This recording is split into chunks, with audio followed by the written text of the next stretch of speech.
My name's Mike Frazier, and on behalf of the Rhinebeck Historical Society, I'm delighted to welcome everybody to another one of our monthly programs featuring a topic of interest in local history. And this evening's program features a speaker who's, most of his time, he's handling things related to photography and is best known for his works in photography. And my introduction to Peter occurred in this room when he came in. It was probably,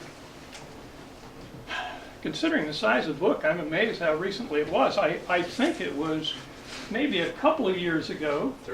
3 years ago, okay. 3.5 years. And he says, you know, I'm doing some work on the Livingston properties and was wondering if you might have anything, and he mentioned a couple of sites. And I said, which Livingston properties are you doing? He said, all of them. All of them in the Hudson Valley. Well, when you take a peek at the table of contents of his book, that's 36 sites in just a couple of counties. This is the project that, I mean, I'm saying to myself at the time that I first met you, Peter, that's impossible. How is he ever going to do that? But it is a remarkable production, and I don't believe he plans on talking about all 36 sites this evening, but we will, I believe I had asked if Peter could focus on some of the sites in our immediate area, but we're leaving it totally up to him. It's a remarkable production. He is doing some really fantastic work.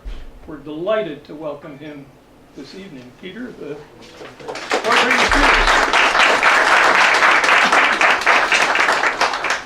Well, a lot of this work, a lot of the information that came into this book occurred in this room, and with Mike's spectacular guidance and stewardship was very helpful, and I discovered lots and lots of information here, and then in this sort of secret closet back here, and secret closet in there, and really had a spectacular period of discovery in here and finding information. And I don't know about a lot of you in the room, but I am the new guy that came to town, and now I feel like I'm sort of edging a little bit into not that exact position because I've been here for 8 years now. But I bought a house in Red Hook in 2010, and I'd heard about the Livingstons. I grew up in New York City, and by the way, these slides are just not really related to what I'm talking. They're just going to be sort of illustrating parts of the books. I mean, they're all images from the book.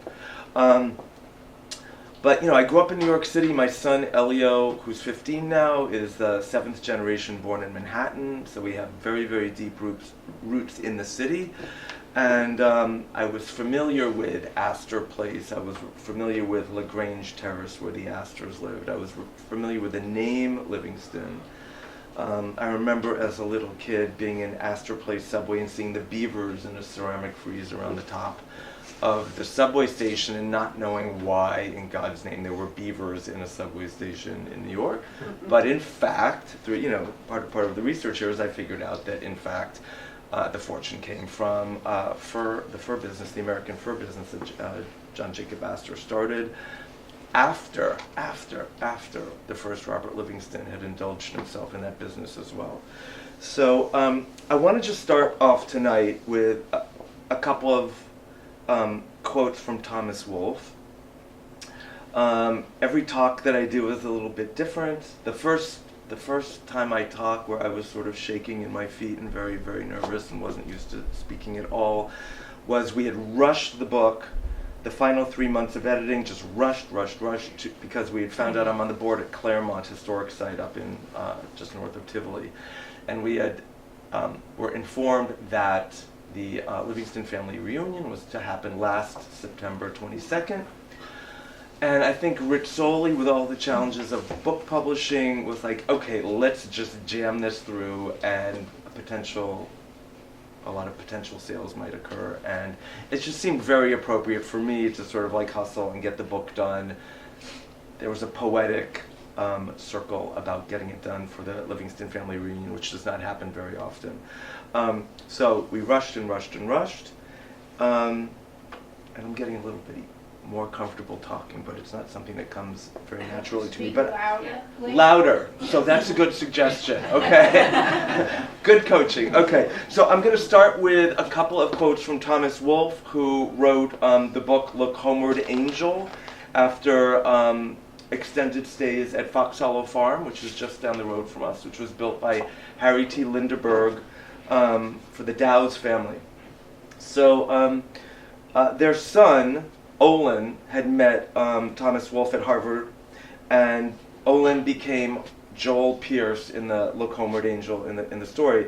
So I'll start the quote saying that the area was full of, quote unquote, swells of a colony for millionaires, a very old Dutch place called Rhinebeck. His people are fabulously wealthy, as wealthy or wealthier than the Asheville Vanderbilts. Rhinebeck became thinly and ineffectively veiled as Rhinekill in the book. And then just a couple more descriptives of the area, which I just find so lovely, is that in Of Time in the River, Thomas Wolfe states his impressions of the region, quote, the fragrance of the night came in slowly, sustaining gauzy curtains on the breath of coolness like a cloud of gossamer. In the distance, the great wink and scallop dance and dark, unceasing mystery of the lovely and immortal river, a landscape such as one might see in dreams. And then just one last one. Well, Wolfe didn't finish his final book that he actually wrote at the Gate Lodge, which is down by the Landsman's Kill, and I guess a lot of you will know where the Landsman's Kill is here.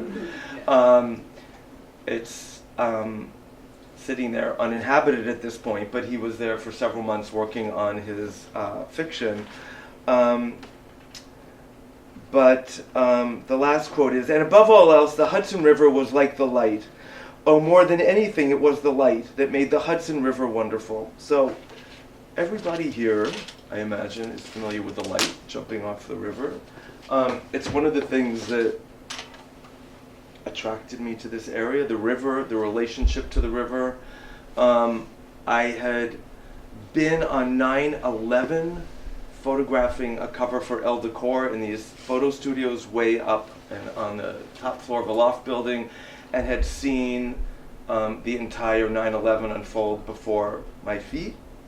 And that day, I even photographed it. We had we were shooting a Christmas cover, and we had a studio full of 12 doves, and we were shooting a cover, and it was a day that certainly still stays in my memory. And that day, I made a decision that I wanted to have a plan B, and I wanted to start looking for a place outside of the city. And I started, the very first house I looked at was in Livingston. It's called Fourth House, and it's one of the chapters in the book. Didn't end up, I wasn't sort of ready to jump in quite yet, but my dear friends bought the house, and we now go over there very often. So 100 houses later, I had every, literally like probably 50 realtors. I don't know if there's any realtors in the room, but they were all on my back. You are never gonna buy a house. You're wasting everybody's time. Don't just, but I was looking for someplace very special, and John Vincent is in the room right now, and I found John's house, and it spoke to me, and it was built in 1839, the year that photography was invented. So I was sort of looking for some signs, and it was on a road called Bud's Corners Road, which was my father's nickname. So I was like, okay, universe, I'm reading between the lines, this is it, let's go.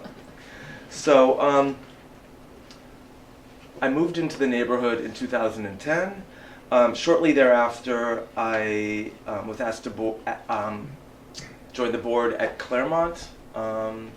by Conrad Hansen, who was the executive director at that point. And while going to board meetings at Claremont, I started to familiarize myself with the Livingston family, and somebody slipped me a copy of the genealogy, which was put together by the Friends of Claremont in 1986. And I opened to Robert Livingston and saw that there were 63 Robert Livingstons, and I was like, oh my God. They kept referring to Robert Livingston in these meetings, and I was like, I couldn't figure out which was which. And there was like 38 Gilbert Livingstons, and I was going insane, and it just ignited my curiosity, my nosy Parker neighborliness of, what was down these mile-long driveways as we drove on River Road and Woods Road up in Tivoli. What were down these roads? And the next year we joined the Edgewood Club, which was started by the Livingston family in 1883. In the actual first meeting to start the Edgewood Club was started at the house that Eleanor Roosevelt was to grow up in, called Oak Lawn, later called Oak Terrace. My friend of mine, Van Lamprey, is renovating it right now. And after spending time at the Edgewood Club, we would be invited to some of these wonderful, parties down these, it would take 5 minutes to get down the driveway. And as I started to sort of see and introduce myself into the neighborhood a little bit, I was just met with the warmest and loveliest group of people, and I really feel at home right now. Anyway, it ignited my curiosity, and I've worked on 60 books before. I work on a lot of magazines. I've done many books on design, on travel, on entertaining, a lot with architects and designers. And so the last book I had done, maybe 3 years prior, was the historic homes of the Bluegrass region. It was called Kentucky, the Historic Homes of the Bluegrass region.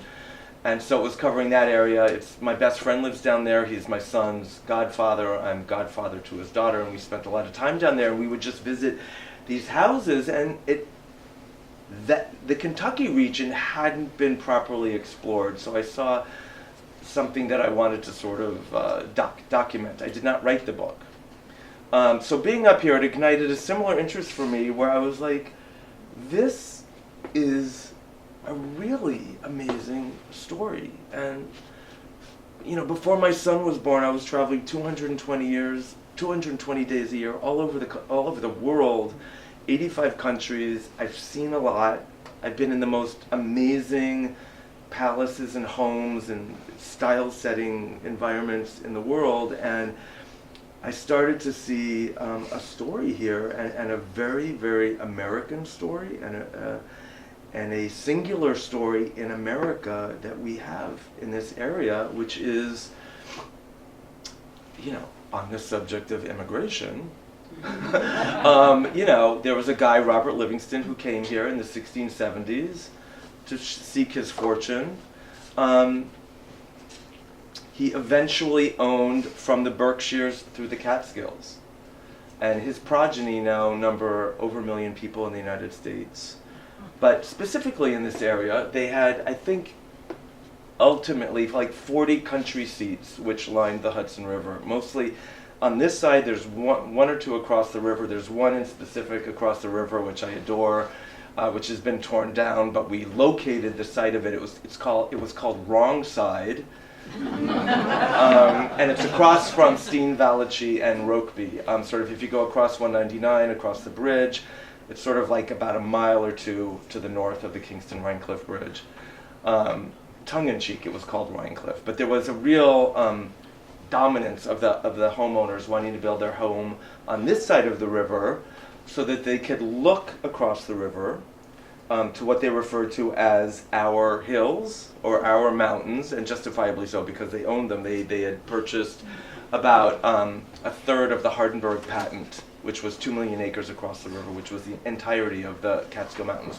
So they owned them. I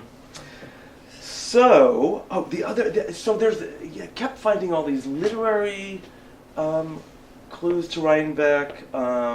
Edith Wharton, Henry James grew up like spent summers here at Linwood. and in fact wrote in his book, 1913 book, A Small Boy and Others, many, many sort of anecdotes about the time that he spent with his James uncles at Linwood and Linwood Hill here. So the precursor to this is, in the city, I lived in Gramercy Park. I would take my son out the back door to take him to preschool. 19th Street is just below Gramercy Park in the city. It goes onto a street called Block Beautiful. We would walk out the back door, and he would stop, and he would be transfixed by these two half circles over the doors of a townhouse. There were giraffes. There were bas-reliefs of giraffes. I had no idea what they were. They were cool. We walked on. While I was researching Rokeby, which is one of the chapters, and in fact Wint Aldrich, who was one of the three owners at Rokeby, wrote the preface to the book, and was as well an amazing coach and steward insofar as sharing his information and fact-checking, and many, many elevated dialogues with him on facts. I still maintain that Stanford White was shot in the face, not in the back, according to the New York Times article, which I found from of the event. But anyway, so the house that my son would stop at was called the House of Fantasy. And it was built by Robert Chandler, who was one of the Chandler orphans, the amazing Chandler orphans, who grew up at Rokeby. And he had this sort of, it was the House of Fantasy. There were crazy parties. Mary Pickford, Theda Bara, Charlie Chaplin, Gertrude Vanderbilt Whitney would go in. I think Mary Pickford said she walked into one of the parties a child and walked out a woman, and you can extrapolate whatever you want from that, but something happened. And he had a menagerie of animals. He had something called a guinea cat, and serpents and birds and toucans and parrots, and he used a lot of these. He was sort of this painter, and he used a lot of these animals in his painting. Anyway, so let's see. So anyway, I got the idea. I proposed the idea of this book to my editor at Rizzoli, who I've worked with for many, many years. And my proposal was the 12 houses that I had visited or that belonged to friends of mine. So we got a contract, we did started photographing, and then I dug in and dug in and dug in. And I ended up with 40. There was three or four that we didn't get to put in the book because we just didn't have room. So by the time I got to 40, the contract was for 240 pages. My first edit, the editor came up to our house in Red Hook. We spent the weekend going through. We were at 600 pages, and she was just like, "Oh no, this is just not going to work." And so we ripped the guts out of this book, and I was like, "Not that picture. That's such a great story. Don't lose that story." So it's become a little bit more concise. As we were getting towards the end, she suggested, because of the extraordinarily complex cousinage in the book and the relationship of the Livingston family and all of their descendants, she said, "Why don't we put a little appendix in the back of the book?" And I said, "Well, Sandy, it's 500 pages. I mean, I know publishing is having challenges these days. I don't think if you're getting me from 600 pages down to 240, we're going to end up putting an appendix in the back." So we sort of tried to bring it in the text down so that it's understandable, because this is a family that just will rock your world insofar as trying to keep track of the genealogy. I mean, there are first cousins marrying first cousins, marrying second cousins, marrying third cousins. The underlying idea throughout these 300 and some odd years was to keep the property in the family. So that's one of the reasons this was happening. Also, it was a very insular community up here. There were not a lot of people. It was not very populated. So you had access to the Schuyler's, the Van Rensselaers, there was the Beekmans. I mean, there were sort of 5 or 6 families. So there's a lot of intermarriage which occurred. And as Wint when he introduces himself and stands up, he says, "It's no reason, my family, I'm a little bit weird perhaps because of all this shenanigans that have gone on in the family." But So, I started to become fascinated with the names. There's Gilbert Robert and his brother Robert Gilbert and their father Gilbert. There's Claremont Livingston, who grew up at Claremont. And then, they get to the end of the line and they just run out of steam. And there's my favorite, which is Livingston, where you just don't know where else you're going to go. You relinquish all responsibility to creativity and you just sort of surrender. The family has written a lot about themselves over the years. They are historically very self-congratulatory for a lot of reasons. Right here, I'm standing in front of the Livingston section here. There's a lot of biographies, there's autobiographies, but I saw a void which I felt that I wanted to fill, which was taking the profound historical gravitas of the story, which covers, politics, geography, writing, painting, architecture, design, landscape design, so many subjects. Really the entirety of the American experience from the 17th century through the present, and finding a voice where it would be accessible to readers who would not just be like opening up a book full of regurgitated dates, because I wanted to find a voice that was a little bit more fun. So I interviewed a lot of people, and I have a series of people that I put together who I call my missing links, who were just fascinating for me to speak to, that people that are in their late 80s and 90s who have first-person experiences of talking to people 80 years ago who were telling first-hand stories. So, there's a continuum, I think, that I was able to isolate, find, and document, which I like 10 years from now, we might not be able to be doing that. I would not have been able to do this. So, Elliot Hawkins is one who was on the board with me at Claremont and became a very dear friend, and spent summers at Wildercliff here with his grandmother and great aunt.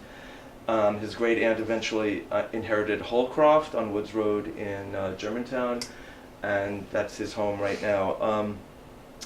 Another woman who I just really adored was Squeaky Hatch.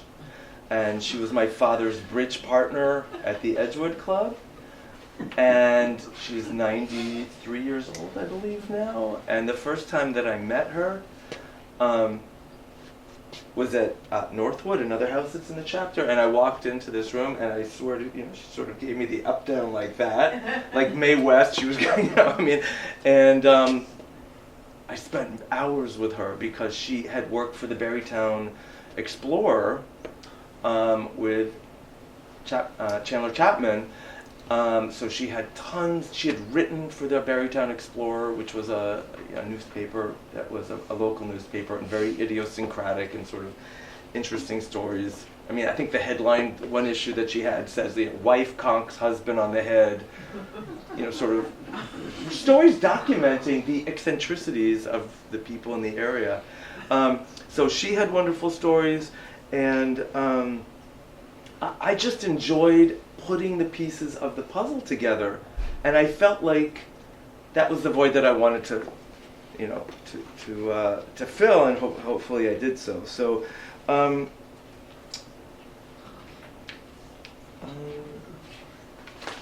see.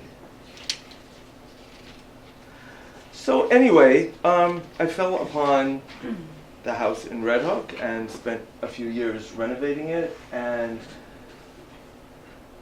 this is Dick Jenneret, who was another fantastic source for me insofar as interviewing him about his house Edgewater, which is at the bottom of the hill in Barrytown, and had been a mentor for me. This house has been published in his books. He's published 3 or 4 books about this house. So I just felt very honored to meet him and talk about his experience of discovering it. And he bought it from Gore Vidal in 1969, and his experience bringing it back and repatriating many of the original furnishings from the Livingston family back into the house Some were in Spain, some were, it's sort of really, the collection had dispersed all over the place. And in fact, we did a talk here, and A.J. Davis designed this octagon library in the 1850s. And it was John Chapman's studio where he wrote. Gore Vidal, Dick Jenneret had written in there, and I did a talk here with Peter Kenny a little while ago, who is now one of the people responsible for running Dick's philanthropy, which is Preservation Trust for Historic Properties. So it was wonderful to be there. So let's see. So just to give like 2 seconds of background about what sort of brought me here and why, my background. Grew up in New York. I'm a photographer. Started off shooting fashion, went into interiors. When I was in college, I worked 2 years for Andy Warhol for Interview Magazine, doing a lot of interviews of photographers like Avedon, Penn, Louise Dahl Wolfe, Alfred Eisenstadt, and then started photographing, and just really embraced this sort of pivot that I took, which was going into writing a book, which was the first time that I had written since college. And I just really nerded out and just had so much fun doing this. So I don't think I had my wits about me when I signed on to do this, because I had written a preamble for the proposal to Rizzoli, thinking that they would find some wonderful writer to do it. And she's like, well, why don't you just do it? And I was like, yeah, sure. Sort of like, the Little Rascals, let's put on a show. And, it's a dense story. So to try to do the research and explain it in a way that people could listen to was sort of a challenge, but really fun. Anyway, the book. This is fourth house, the first house that I saw in the area, which belongs to Jim Joseph, who's an architect, and his partner Scott Frankel, who's a composer. And it's quite fantastic. So, and I think 25 years ago the book would not have been possible, because I think people were more private, and the family was certainly more private. And I think there's an influx of people buying the houses. One of the houses in here, Teviot, was just recently sold. I think there's three of the houses in the book which are for sale now. Excuse me. So normally when I go on photo shoots, it's me, an assistant, a stylist, the architect or designer are there. The house is basically ready to go. I go in and I just have to deal with lighting and sort of trying to navigate how we can tell the story of this environment. How do you navigate through the house? How do the rooms connect? On this book, with publishing, it was just me and an assistant. One of the houses I arrived at, Orlot, Evie Chandler's house, which is just right at the corner of Woods Road and 199 the Kingston Rhinecliff Bridge. I pulled up down the, it took 7 minutes to get down the driveway. I pulled up, and she walked out, and she was like, "Oh my, it's she's a cousin of Wynn, so we had been introduced, and she said, well, it's so lovely of you to come. Will you be needing more than 10 minutes? So normally I have, 4 or 5 people working together, and we're there for 2 days, sort of from sun up to sundown. And I said, well, probably a few more than 10 minutes. But all of these places we sort of shot in a day. And I would go in, and you sort of clock where the light is going to be the best and sort of navigate it from there. The other wonderful missing link was my friend Elliot Lindsley, who was who was running St. Paul's in Tivoli and moved here. And then he was at Bard. He lived here in the 60s and 70s. He knew all of the Livingstons, because they all went to St. Paul's Church in Tivoli, and he now lives in Millbrook with his wife, and they invited me down a couple times for lunch, and they have their tartan outfits on, and it's like go walking into a Pepperidge Farm advertisement. And Elliot, who is extremely pious and very knowledgeable and very religious, would start talking, and then he would talk and talk, and he would start to sort of edge into a little bit of gossip, and his wife would say, "Now, Elliot, keep this clean. This is going in the book." So there was lots of stories. My goal was to tell the good story, so not to get into like dirt and gossip and stuff like that, but just to tell the good story and to sort of capture a lot of the personalities, as well as documenting the design and the landscape design and the interior design, to sort of document a lot of the idiosyncrasies of a lot of these wonderful, wonderful people who've, come out of this area. So, there's stories of Amelia Earhart, Robert Fulton, Eleanor and Franklin Roosevelt, Margaret Suckley, who who was just right down the road here.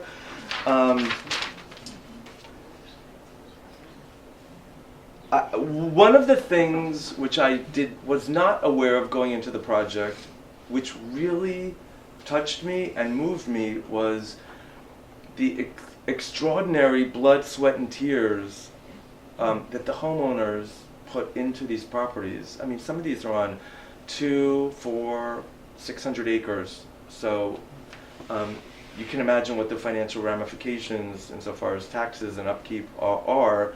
A lot of these families have inherited the houses, so it's not like moving in with unlimited funds. And I saw a lot of homeowners on tractors and mowing their own lawn and taking care of the house and pivoting into having weddings in the home so that they can afford to stay there if it was their father's house or grandfather's house, or even going back 7 to 11 generations. So I really touched and moved by almost every single homeowner's commitment and connection to these homes. It was just very special to really speak to people and have an intimate sense of their experience, how they came there, their pride in the place. So that was something that was quite lovely. Julia Delafield, who is perhaps one of the most patrician members of the family, in 1877 wrote, "There was not one of them who did not think and sometimes say that his or her country seat was the choicest spot on the Hudson River. And if there was nothing like it on the Hudson, there was nothing like it in the world, for there was no river to compare with the Hudson." So, I agree. I love this area. I'm really happy to be your neighbor here. I feel like I'm edging out of the newbie status into somebody who's really like having roots here. And I'm just going to open up the floor to questions. If there's, I can try to stump the author. If there's any questions that you have about, yes. Is the place called Southland one of the Livingston properties? Southlands was part of Fox Hollow Farm, which is still there. This is okay.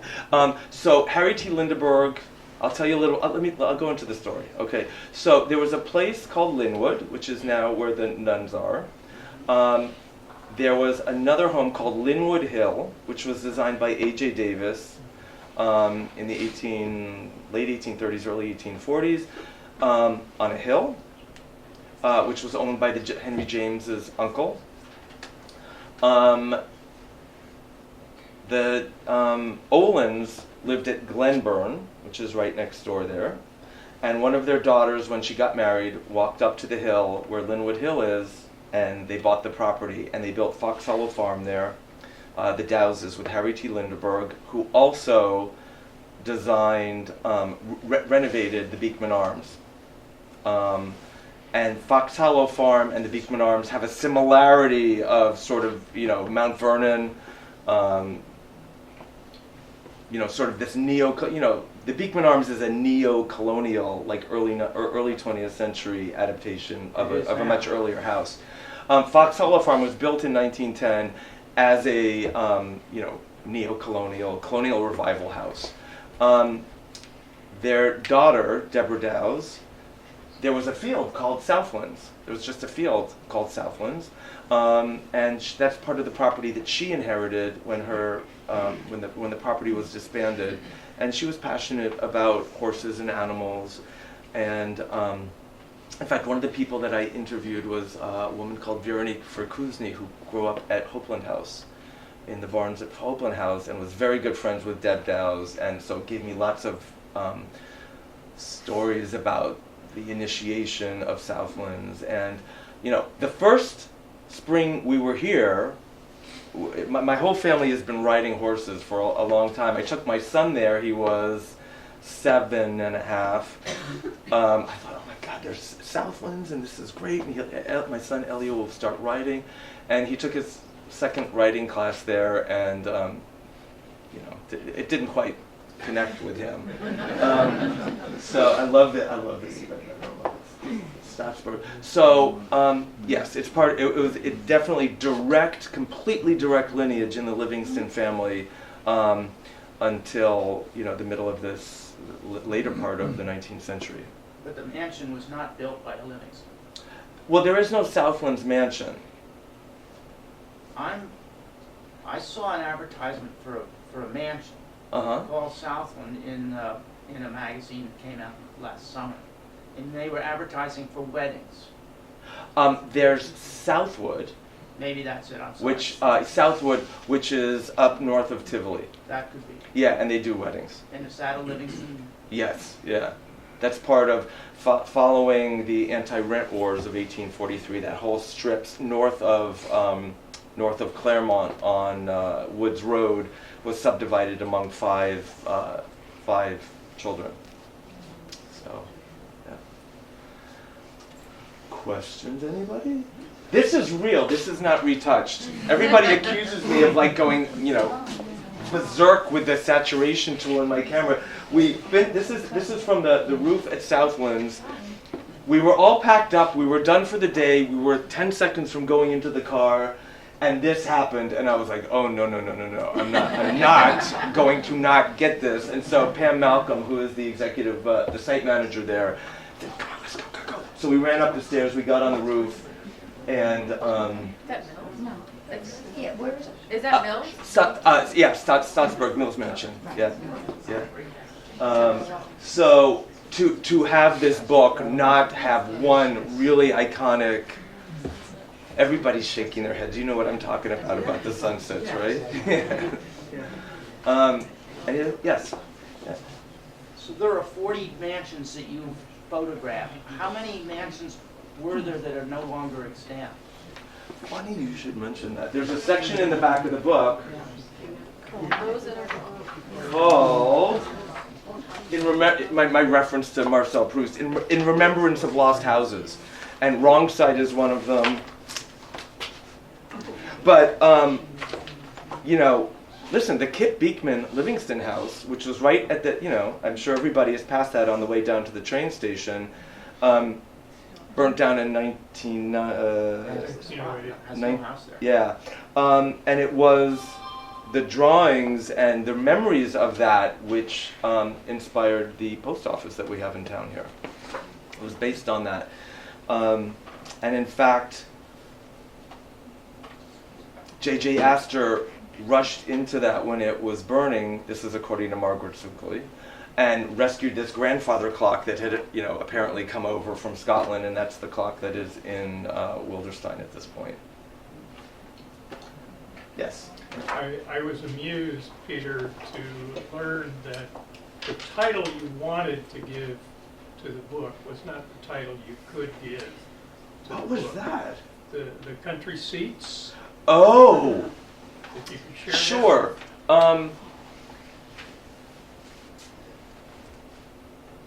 I wanted to name the book, you know, the historic country seats of the Livingston family, which is the correct terminology. Hope that's not me, no. And the marketing department at Rizzoli decided that country seats might have odd implications. I don't know.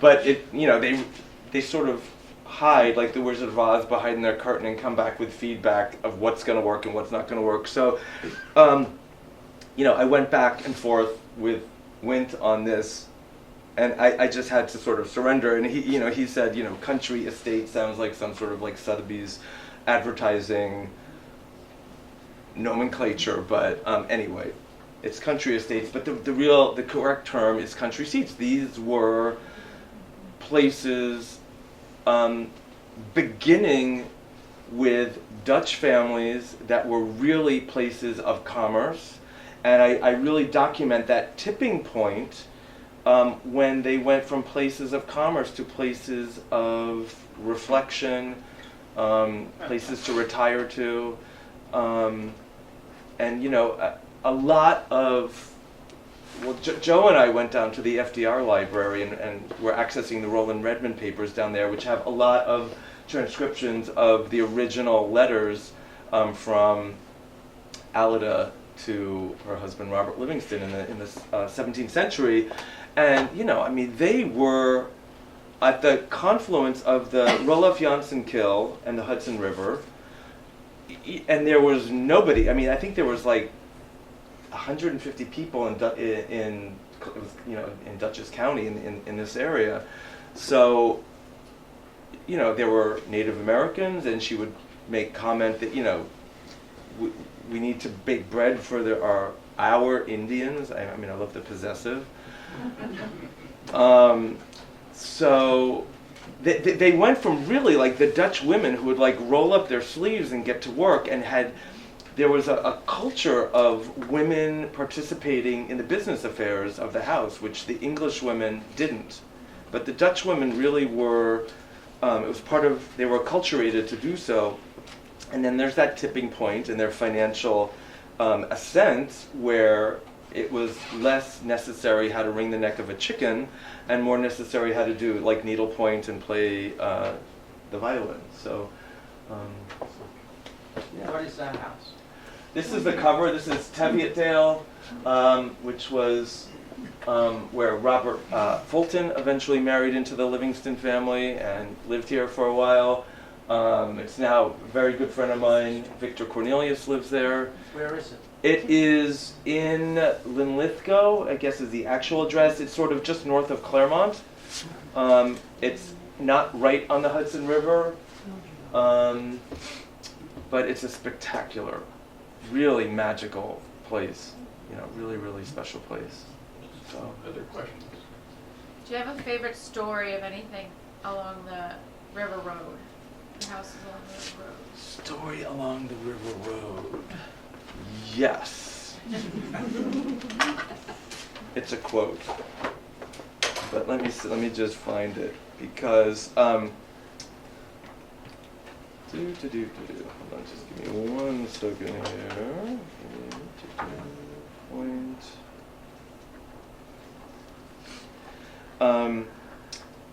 William Backhouse Astor. Here we go.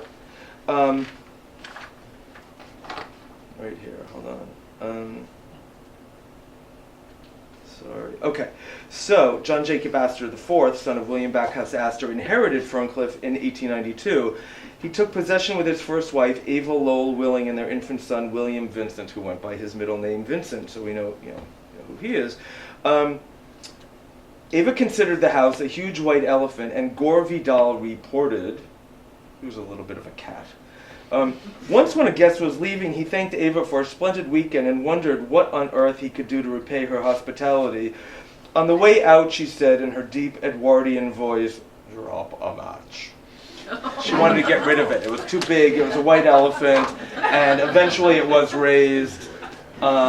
And they moved into the casino, the Ferncliff Casino, which was designed by Stanford White, after moving into the Ferncliff Tea House, which was built by Vincent Astor's brother-in-law, his sister Alice's husband, who lived at Marion Rue. They built that in the 1940s, excuse me. Yes? I was told recently by Mike that one of the Henry Livingstons who lived at Claremont had over 400 slaves. I'm just wondering, what the hell do you need 400 slaves for? And are there any houses where they were housed. I don't know of anybody having that many slaves. The population of slaves in the town of Rhinebeck That, was yeah, 400 in the Yeah. 1790. The majority Were they- did belong to the Livingston family. At that Certainly. time, that portion, Claremont was actually part of Dutchess County until they changed the line Right. to move them into Columbia County. and you know, paradoxically enough, as we find over and over and over as we study American history, you know, the hypocrisy was that the Livingstons were very, very active with the Manumission Society, and still, you know, we're doing this while having indentured, you know, enslaved people. So it, you know, it's part of our story here, and in fact, it's really even part of the narrative at Claremont at this point, because one of those children, and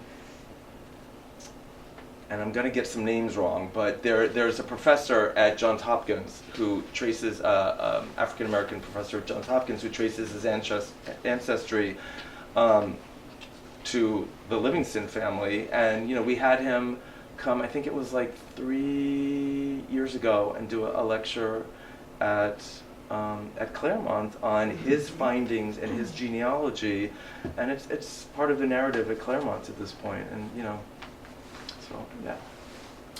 Getting back to River Road a second, are you familiar with the house on the north side of River Road? I mean, house, it's an estate.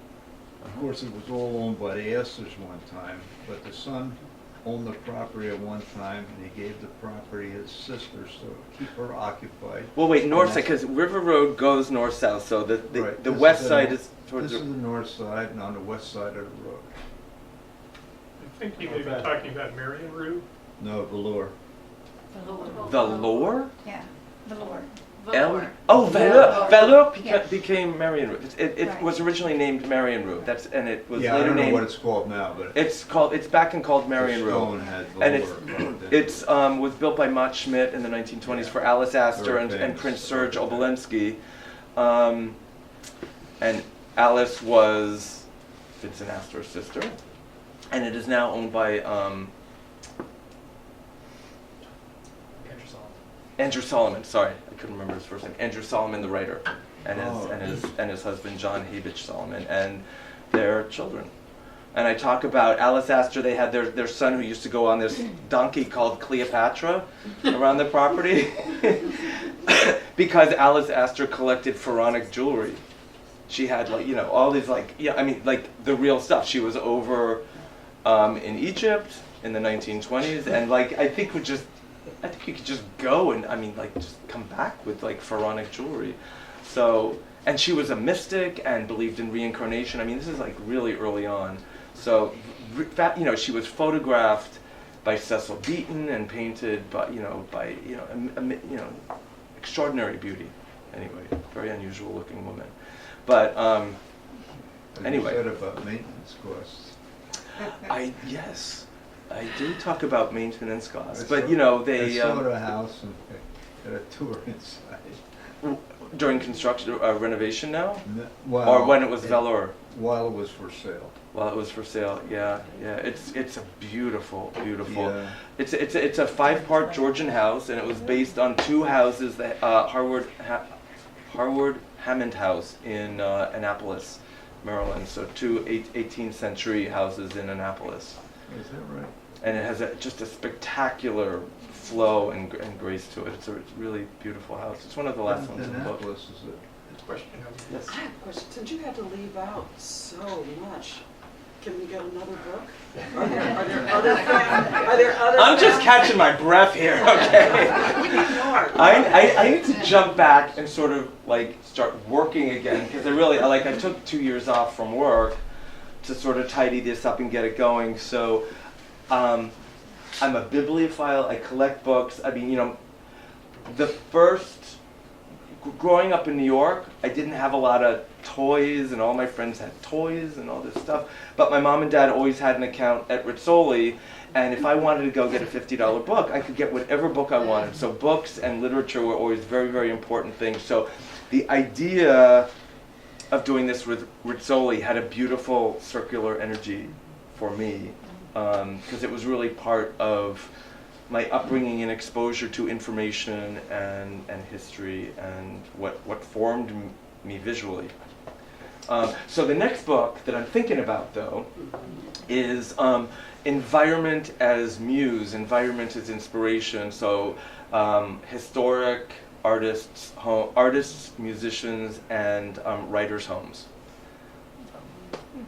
So Pieter Estersohn, Oh. you've done a... One more We have question. one more question? Yes, I would be interested in all the Livingston addresses because around the Reformed Church Yeah. owns, because of the Livingstons and Beekmans going there, that the church owns over 100 plots of land the houses are on.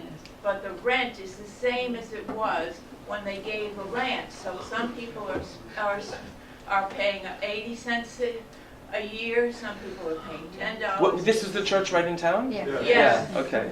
And so many, we've contacted, the church has contacted several lawyers, and we can't change anything until we contact all the Livingstons. Is this like an indenture or an And get entail? their No, consent. they- No, it's because the original deed stipulated. You stumped me. You get the prize. You stumped me tonight. I don't know. Donated to the church. It was all this Okay. property was donated to the church. Village lots. And With the Okay. stipulation that if the church ever did not exist, Mhm. or they did not continue to collect the money, Mhm. that it would all be reverted back to the Livingston family. Well, is the church continuing to collect money? Yes, Oh, yes. Have to. They're not making much But- money at 80 cents a Well, year. no. I think that would seem to be somewhat written into the intention of And the. It's a pain in the, it says if you have been a good tenant Uh-huh. and you have taken care of the property and pay your rent, Uh-huh. you may have it forever.